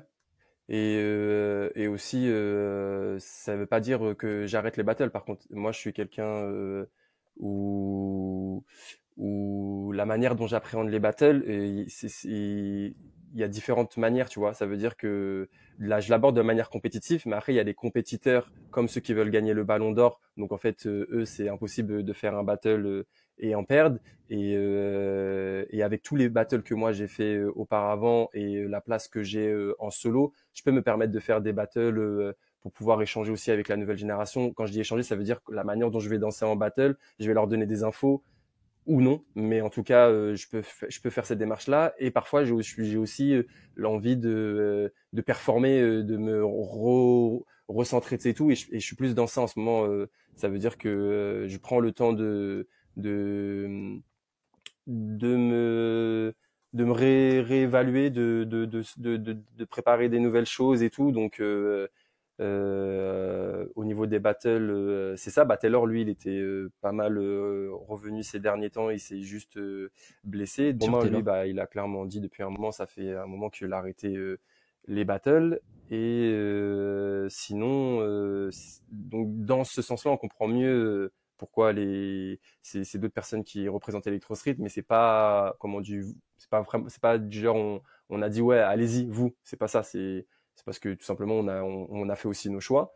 La street, vous avez aussi eu des gens qui sont passés à l'époque de Ouais. Vertify dans la street et qui sont partis.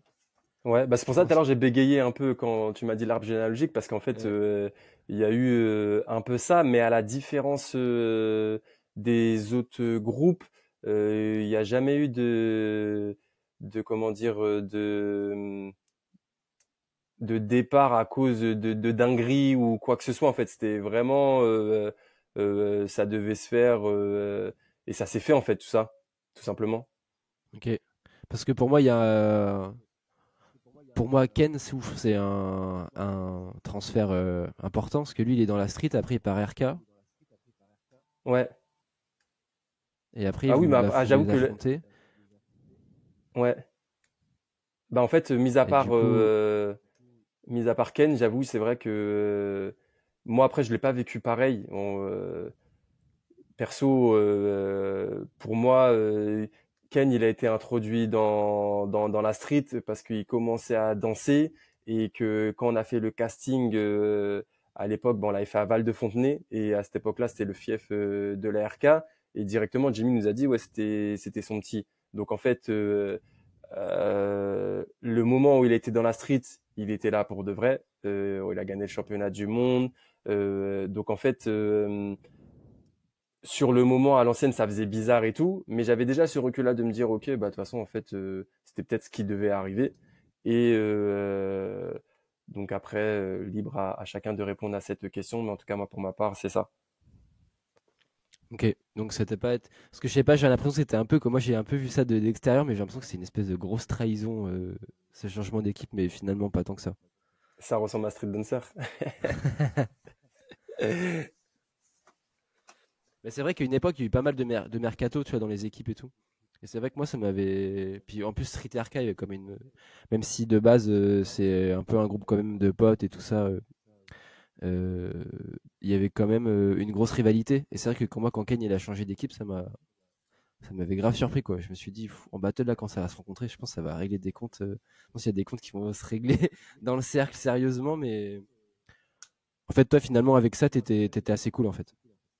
Bah, en vrai, sur le moment, comme je t'ai dit, en plus, moi, je suis pro équipe, donc forcément, j'ai montré mon mécontentement, mm, un peu de aussi de, c'est du genre en mode, ouais, t'es sérieux là, tu vois. Mais comme de base, quand il a fait le casting, il était là et que dans mes oreilles, ça m'a dit ça.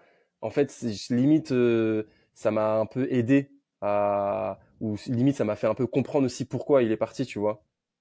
Et après, moi, j'étais pas vraiment aussi de la même génération que lui, donc en fait, et au moment où ça s'est fait, je vivais aussi les choses différemment. Donc en fait, c'est vraiment du cas par cas, tu sais, ce genre de choses. Tu sais, c'est dans un groupe à l'intérieur, comment c'est les relations que tu as avec chacun et tout, qui fait que.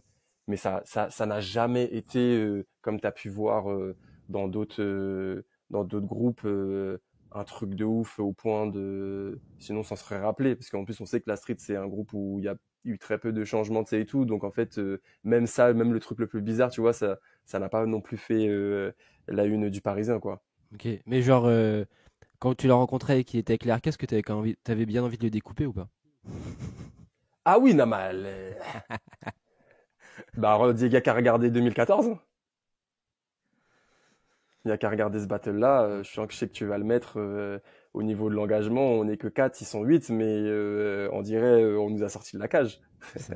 Ah, mais tu connais, hein, c'est comme l'amnésia. Quand t'es 4, ça apporte un autre truc. Mais d'ailleurs, on s'est affronté en 2014. Parce qu'en fait, De ouf. on s'était affronté. Bah, nous, on l'avait fait à 3 d'ailleurs. On était arrivé un peu un délire hybride et tout là. Mais bon, Ouais, nous, non, mais grave. au charbon. C'est comme on avait fait le monde aussi. Où on perd contre quand on perd contre les Mexicains en demi, pareil, on avait fait à 3. Mais on avait même pas de Corée. On avait créé les Corées juste avant le battle et tout. Enfin, on a fait quelques dingueries aussi avec l'amnésia. Bah, on va aborder un peu. Enfin, non, on va rester là-dessus. Moi, je voulais te poser une question. Euh, j'ai envie de te la poser. J'espère qu'elle va pas te vexer. Et j'ai un peu envie de te la poser très franchement. En gros, moi, je trouve que t'es quelqu'un qui a toujours été sous-coté. C'est une impression que j'ai, hein. Et par exemple, dans les battles, Ah, ok. beaucoup de battles de la street, t'es souvent quelqu'un que les gens ils vont chercher. Tu sais, genre en mode de toi, viens danser en solo, tout ça. Pour moi, t'as toujours été un peu, je pense, sous-coté ou vu un peu comme le moins bon peut-être de la street en solo. Bon, faut dire que t'as des sacrés partenaires. Tu vois, quand t'as des Skips, des Taylor, tout ça et tout, mais sans juger le niveau entre vous, je suis pas du tout en train de faire une hiérarchie. Mais il y a beaucoup de battles où les gens, ils viennent souvent te chercher. Tu sais, en mode, toi, vas-y, viens danser, tout ça. Toi, comment tu je sais pas, en fait, ça se trouve, c'est pas un truc que t'as forcément peut-être conscientisé, mais est-ce que ça, t'en as eu conscience? Comment tu te places là-dessus? Est-ce que c'est un truc que t'as bien mal vécu ou je sais pas, j'ai envie de me questionner là-dessus. En fait, je suis conscient totalement de tout. Après, c'est comment moi je le reçois. Ça veut dire qu'en fait, dès le début, quand je suis rentré dans la street, j'ai vu que waouh, j'étais vraiment pas très fort et qu'il fallait que je trouve un moyen de me différencier et tout. Et dès le début, ça a été le groupe. Ça veut dire que moi, j'étais celui en Corée, j'ai beaucoup appris, je me suis beaucoup démerdé dans les Corées. Et c'est ce qui fait qu'en fait, limite, mes 2 premières années de danse, les solos, en fait, c'était pas forcément ce que je calculais trop. Tu vois, il fallait en faire et tout.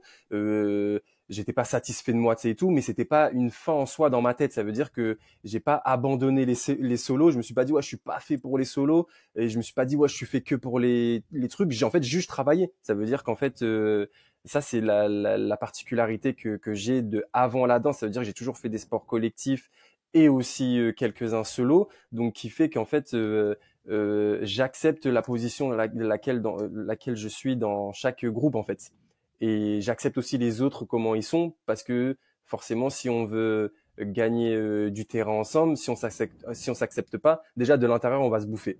Et donc ça c'était les 2 premières années, donc très très très Corée et tout, et donc tu vois là on est déjà en 2010 et tout. Et donc, à la suite de ça, bah, je commence à rentrer avec Blanca et tout. Et là, c'était un autre délire de commencer à comprendre les solos de et tout. Si je me rappelle, c'est à partir de là où j'ai vraiment commencé à m'installer en fait en solo. J'allais même dans d'autres salles et tout, pas électro et tout, pendant des années où je me suis entraîné avec d'autres gens et tout. Mais même dans cette démarche-là, ça n'a jamais été pour venir prouver que je suis le meilleur en solo. C'est-à-dire que tout ce que j'ai fait, c'est pour moi en fait. C'est un kiff, c'est pour moi en fait. Ça veut dire que dans cette démarche-là, bah après j'ai commencé forcément à évoluer. Les gens, ils ont vu. J'ai déjà le premier master et tout en 2011. Je crois, j'arrive en quart ou en huitième, je sais plus. Je rencontre Roman et Miel. Et en fait, j'ai toujours fait mon parcours, et dans tous les battles que j'ai fait, j'ai toujours rencontré les meilleurs ou les plus forts en fait. C'est-à-dire que c'est juste que moi, ma manière d'appréhender les choses en tant que compétiteur, c'est là où je me place pas comme la personne qui veut gagner le Ballon d'Or. En fait, moi, je suis plus en groupe. C'est là où c'est où là où je l'ai vraiment compris ce truc-là. Mais ce qui m'empêche pas de vouloir continuer à évoluer aussi en solo, tu vois. Et c'est surtout sur les dernières années où j'ai vraiment euh, comment dire,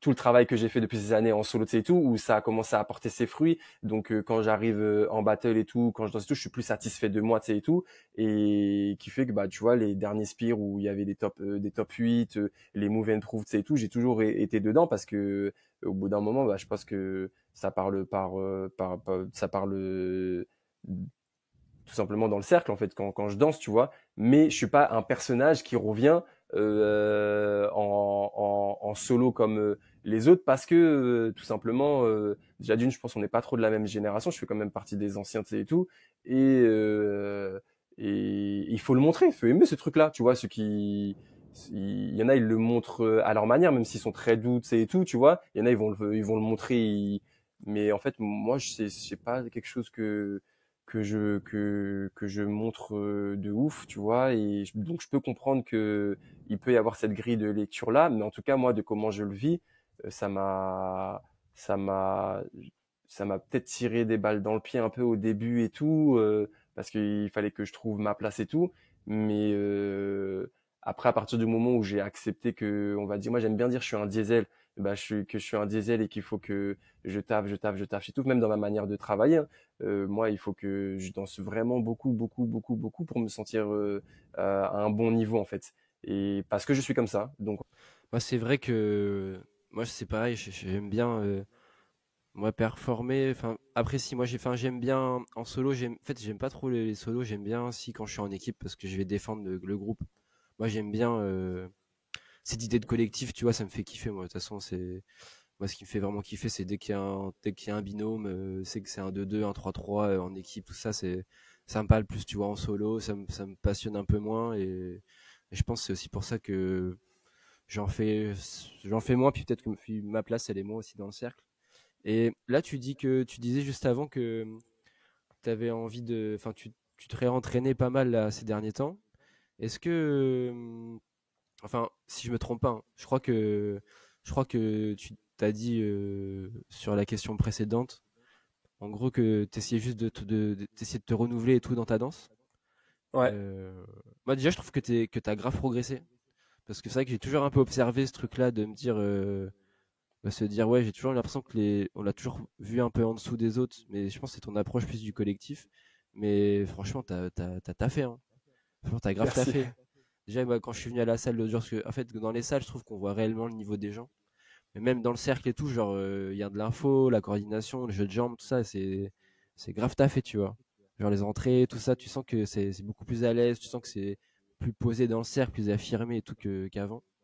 Et voilà, du coup, j'en profite pour te le Bah dire. merci, merci. Et comment t'as une méthode d'entraînement particulière ou pas? Ouais, bah oui. J'ai une méthode qui est basée sur déjà que mon physique il est différent des autres. Je suis un peu plus musculeux et ce qui fait que le cardio il est différent parce que les muscles forcément ça demande beaucoup plus de taf. Et j'ai toujours aimé aussi beaucoup le sport. Donc en fait, pour que je me sente à l'aise en danse, il faut que je puisse que sentir toutes les parties de mon corps et soient prêtes à pouvoir faire des trucs imprévus. Parce que tu vois, c'est ça aussi dans la danse. Des fois, quand t'es en freestyle, tu vas aller hop sur les genoux, tu sais, et tout. Hop, tu vas te mettre au sol. Il faut que tu remontes, tac, tac, tac. Et j'ai besoin de cette condition physique pour pouvoir m'améliorer. Et après, j'aime beaucoup danser sur tout. Ça veut dire que quand je vais dans d'autres salles et qu'il n'y a pas d'électro pendant 3 heures, bah c'est pas grave en fait, je vais quand même danser en fait, tu vois. Et, et c'est dans cette manière-là que je trouve que j'aime le plus travailler, en tout cas sur on va dire, 3 dernières années, entre 2019 et 2022, où j'ai pris le plus de plaisir. Ça veut dire que je suis pas forcément dans la recherche de phase et tout. Je suis vraiment dans la recherche de ma danse. Ça veut dire qu'en fait, en dansant, en répétant les trucs, et forcément, ça ne vient pas comme une phase. Donc en fait, ça vient une fois de temps en temps, mais vu que tu danses très souvent, bah ça revient aussi de temps en temps et ça s'incorpore vraiment directement, mais ça s'incorpore de manière nette parce qu'en fait c'est pas du genre je vais le mettre tout le temps à 5 6 7 8, ça veut dire que je peux le mettre sur des musicalités où la musicalité elle va le faire peut-être pendant 2 8 en fait et je peux peut-être le mettre aussi à un moment où ça va faire juste 1 2 3 tu vois, et c'est ça que moi je trouve le plus intéressant parce qu'en fait comme ça je suis pas limité. Ok. Du coup, tu peux préciser, bah voilà, un peu ta méthode d'entraînement. Est-ce que tu peux repréciser ce que tu disais là juste avant? Ouais, ouais, donc ma méthode d'entraînement en vrai en danse c'est vraiment beaucoup de danse. C'est trop drôle à dire, ça veut dire qu'en fait, moi je peux danser dans une salle pendant 3 heures, faire des échanges avec des gens, ou même, je sais pas, pendant 30 minutes juste à deux, après je vais passer 30 minutes avec quelqu'un, tu sais, et tout. Et en fait, dans ce moment-là, je travaille vraiment. Donc quand je dis je travaille vraiment, ça veut dire qu'en fait, tout le vocabulaire que j'ai, il s'installe à des moments différents. Mais c'est ce qui fait qu'en fait, et vu qu'il s'installe à des moments différents, bah, c'est ancré dans le corps en fait. Ça veut dire que c'est pas du genre comme une phase où tu sais que là tu vas la mettre à 5 6 7 8. Et ça, j'aime trop cette sensation-là parce qu'en fait, j'ai l'impression après d'être vraiment libre. Et après, c'est là où justement c'est des périodes parce que c'est la sensation que j'avais sur ces dernières années, et là je sens qu'il faut que je parte dans quelque chose de nouveau. Donc en fait il y a plusieurs aussi méthodes d'entraînement. Par exemple avant au tout début on était beaucoup basé sur les phases et tout, et je sais que ça aide énormément, tu sais, et tout. Et donc forcément il y a un moment aussi il faut plus travailler des phases et tout, mais le plus important c'est de savoir comment il est son corps et comment on aime travailler, parce que c'est dans la manière d'appréhender les choses et de les faire qu'il faut trouver l'efficacité et le bien-être. Si tu travailles dans un truc dans lequel t'es pas le bien-être il est pas bon, après il y a toujours une juste limite. Un athlète ou quelqu'un de compétition, il peut se permettre d'aller en dehors de sa zone de confort. Donc il y a aussi l'inconfort aussi qui parfois il faut que j'aille chercher. Et donc tous ces facteurs-là, c'est ma manière de travailler en fait. Ok. Mais du coup, toi, aujourd'hui, t'es plutôt sur une méthode qui est dans l'idée de vraiment danser au maximum. T'es pas forcément sur un truc où tu travailles des gammes en façon un peu répétition, genre t'es vraiment plus sur une méthode qui passe par le freestyle, essayer de que tout ce que toi tu travailles, ça rentre dans ton corps par le fait de le mettre en application. Mais est-ce que du coup, tu as aussi une partie de ton travail qui consiste vraiment, qui est basée sur de la répétition, tu vois, un peu comme tu peux faire genre des exercices un peu de renforcement, tu vois, ou genre tu as des exos un peu pour différents basiques pour vraiment toujours travailler ça. Enfin, tu vois, est-ce que tu as des exos particuliers en danse électro par exemple? J'ai surtout beaucoup d'étirements par rapport à si j'ai besoin des trucs pour mes épaules, pour les omoplates et tout. Ça c'est sûr. Sinon j'aurais du mal à faire ce que je dois faire. Mais c'est vrai que oui, il y a des moments où il y a des mouvements euh, qui viennent, donc qui n'ont pas forcément été réfléchis, et je me dis, ah, faut que je le reproduise ce truc-là. Donc pour que ça reste, il va falloir le répéter. Et, et c'est là où ça devient plus de la phase pour moi. Parce qu'une phase, ça peut être technique, mais ça peut être aussi issu de quelque chose spontané. Et Ouais, donc en carrément. fait, ouais. Et donc en fait, oui, dans ces moments-là, oui, il faut répéter les les mouvements pour pouvoir l'intégrer de ouf, parce qu'il y a des trucs, il y a des choses que tu as de facultés naturelles. Donc par exemple, je te cache pas, il y a plein de trucs que je fais, mais c'est parce qu'en fait, j'ai juste échangé avec des gens que j'ai réussi à les reproduire. C'est pas, je suis parti dans des cours de danse que je les ai fait. Ça veut dire que, par exemple, même ne serait-ce que tous mes jeux de jambes et tout, ça veut dire c'est en échangeant avec d'autres gens en fait que en fait c'est rentré dans mon corps parce que j'ai échangé. Et et ça euh, c'est une forme de répétition, parce que tu vois le fait de l'avoir fait, de l'avoir fait, de l'avoir fait, bah là c'est là maintenant, tu vois. Mais c'est pas la même chose que si quelqu'un il veut travailler quelque chose, il se prépare pour un battle dans 3 mois et il veut avoir ce truc là.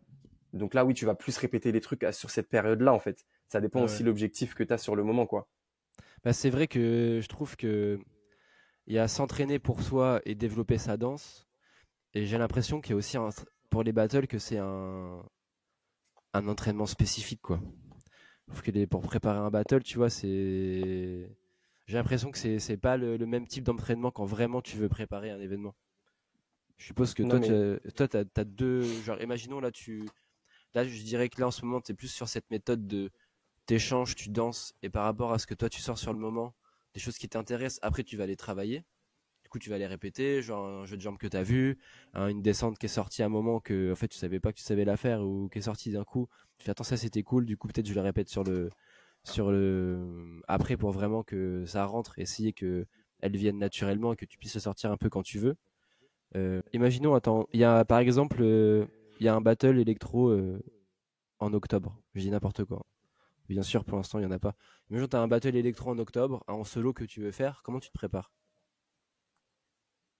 donc là on est en mai, ma gueule. Ouais. Non, mais c'est pour ça que je te dis, Ouais. c'est juste, je te dis pas que tu te prépares de suite, mais imaginons, tu sais que tu as un événement que tu veux faire, tu as un objectif de battle qui est au mois d'octobre.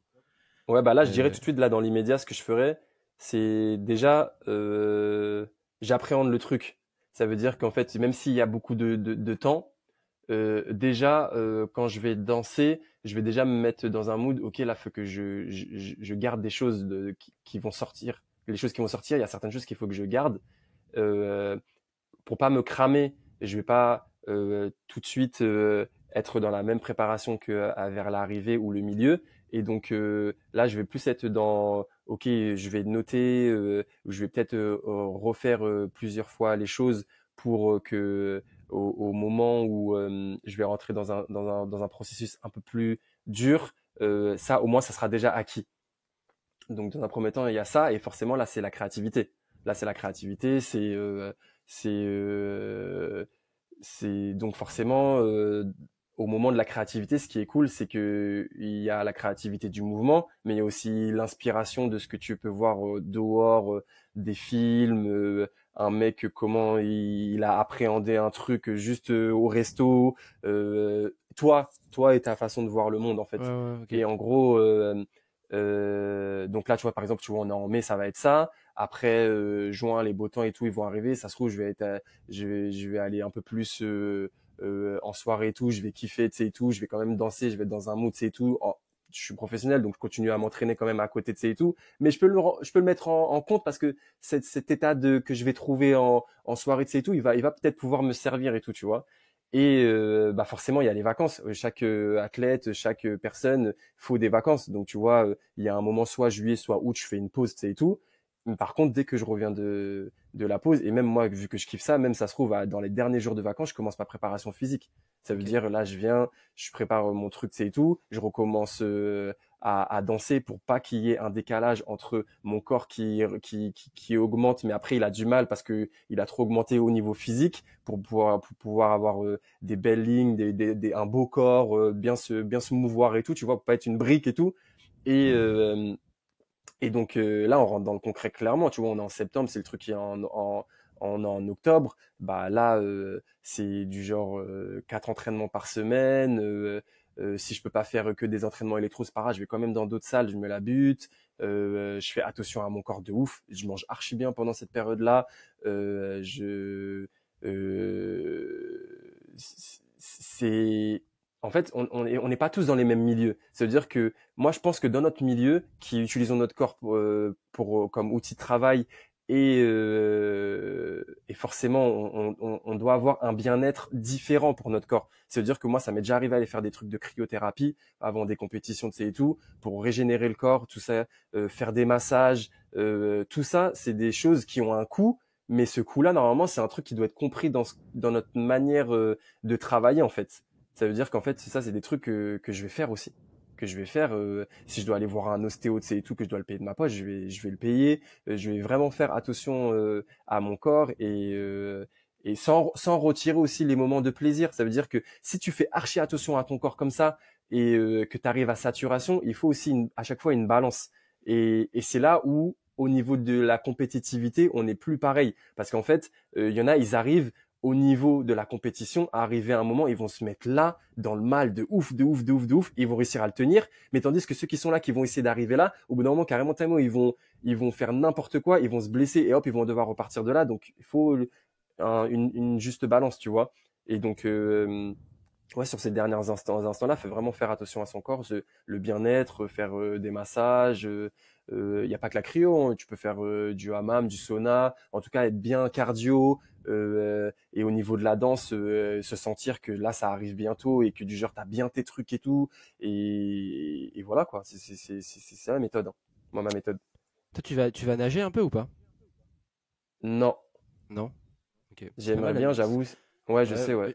j'y vais plus Ouais. trop, mais c'est vrai que je trouve que la piscine, c'était ma prof de jazz à l'époque qui nous disait ça, mais parce que c'est un truc où du coup, même pour le corps, tu vas perdre, tu viens pas te tasser genre le dos comme la course ou des choses comme ça, et tu viens Je sais vraiment, très bien. travailler sur l'allongement, tout ça, et en électro, c'est vrai que moi, quand j'allais nager, je faisais presque un peu comme de la danse, tu vois, j'essayais vraiment de m'appliquer, vraiment pour que ça taffe presque la qualité des mouvements et tout. Pour revenir Ouais. à ta prépa physique, est-ce que tu as des séances, genre t'as des séances où est-ce que tu mélanges, c'est-à-dire tu fais ta séance, c'est une séance où tu fais du cardio, renfo et danse, ou est-ce que tu sépares? Est-ce que tu as vraiment des sessions qui sont renforcement ou genre préparation physique, et ensuite d'autres séances où c'est que danse? Est-ce que tu mélanges les deux? Comment tu fais? Ouais, je peux mélanger les deux et je peux dissocier les deux. Ça veut dire que les moments aussi dans la vie de tous les jours et la vie que je mène à côté, si j'ai le temps hein, par rapport à ma famille, de pouvoir aller faire qu'une séance de sport ou deux pour pouvoir vraiment aller optimiser les efforts qu'après j'en aurais besoin à la danse, ça je préfère parce que c'est au moins c'est comment dire, il n'y a pas de perte de temps. Et sinon, quoi qu'il en soit, on est tous différents, c'est-à-dire il faut savoir aussi où est-ce qu'on a des lacunes et tout. C'est-à-dire que dans une séance où je vais danser, quoi qu'il arrive, j'aurai une partie d'échauffement moi avant. Moi, je ne danse pas si je suis pas échauffé. C'est-à-dire que je vais pas faire le fou comme quand j'avais 20 piges, j'ai plus le même âge mais quoi qu'il arrive, c'est pas une question d'âge. Plus t'adoptes cette technique-là tôt, plus tu vas pouvoir danser longtemps et plus tu vas faire du bien à ton corps. Même si t'as pas envie de danser longtemps, quoi qu'il arrive, le corps c'est le plus important. Donc en fait, le but c'est de pouvoir même après arrêter de danser, ne pas être en béquille ou en chaise roulante. Donc je m'échauffe même avant de danser. Et là où je pourrais faire encore mieux, c'est au niveau des étirements. Il faudrait que je me tire un peu plus, tu vois. Mais donc oui, je fais les deux. Je fais un peu de sport et de danse. J'ai des techniques, par exemple, plus poussées. Par exemple, quand tu es amené à travailler, par exemple, en solo, les jours où c'est un training solo, par exemple, si on fait une ronde où on est quatre, je vais danser. La personne d'après qui va danser avec moi, après moi, je me mets en chaise. La personne Ok.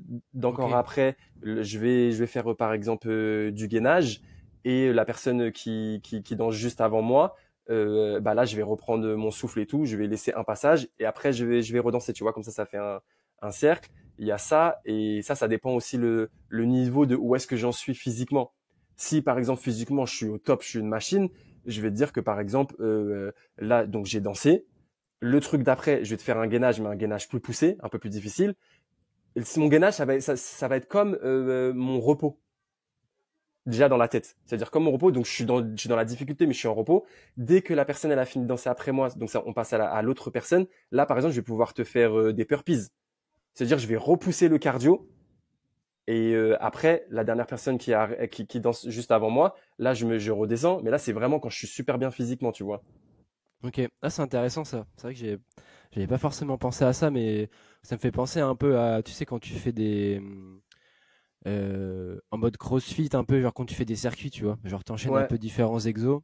Et c'est ouais, vrai que je pense en danse, il y a des méthodes cool. Moi, c'est vrai que j'ai pas forcément développé vraiment trop de méthodes, mais je sais que des fois, par exemple, pour mon cardio, en fait, en gros, il y a une époque où je faisais pas mal je répétais tous mes mouvements, et tu vois, souvent des coordinations, des steps bras-jambes. Et genre, au lieu de ouais, faire, je sais pas, je sais pas, il y a quoi comme terme, genre, je sais pas, des jumping jacks, là, des sauts et tout. En ouais, fait, ouais, je c'est fais ça, que ouais. des steps électro que j'enchaîne et je fais des cardio comme ça pendant des, tu sais, 30 minutes où genre, au lieu de faire du vélo, en fait, je me fais que une danse, vraiment pas dans l'idée de sortir des trucs, vraiment juste dans l'idée de faire un cardio et de m'entraîner avec un cardio qui se rapproche vraiment de ce que je fais, tu vois. J'essaye quand même pas mal quand je fais du physique, de rapprocher tout à la danse et de tout penser un peu.